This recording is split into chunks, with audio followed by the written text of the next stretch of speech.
किसान मुल्क की मईशत में रीढ़ की हड्डी की हैसियत रखता है। मौसमी हालात कुछ भी हो, खेतों में फसल की खिदमत में लगे रहना किसान का खासा रहा है।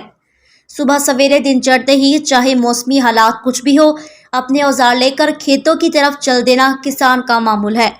खेतों में फसल की देखभाल करना, फसल की जरूरत के मुताबिक पानी लगाना, खाद देना मेहनत तलब काम है जो किसान बखूबी सरअंजाम देता है। फसल के पकने तक इसका हर तरह से ख्याल रखना, कटाई के बाद इसे मंडियों तक पहुंचाना किसान के फराइज में शामिल है। अगर सानू पानी की जरूरत होवे तो बंदियां मार गद्दियां ने, अगर खाद चाहिए होवे तो भी सानू ब्लैक मिलिंग च मिलदी है। अगर दार फसल अच्छी हो जाती है, असीं आड़तियां को लैके चले जाने हैं तो सानू वो भी किस्तां नाल पैसे देंदे ने। ये सारियां मुसीबतां परेशानियां बस किसान का नहीं है जी।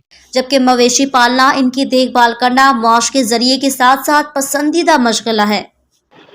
बिजली की बढ़ती कीमतें, बीज की अदम दस्तयाबी और ब्लैक में खार किसान के लिए बड़े मसाइल। कैमरा टीम के साथ अहमद हसन, डिवीजन साहिवाल न्यूज़।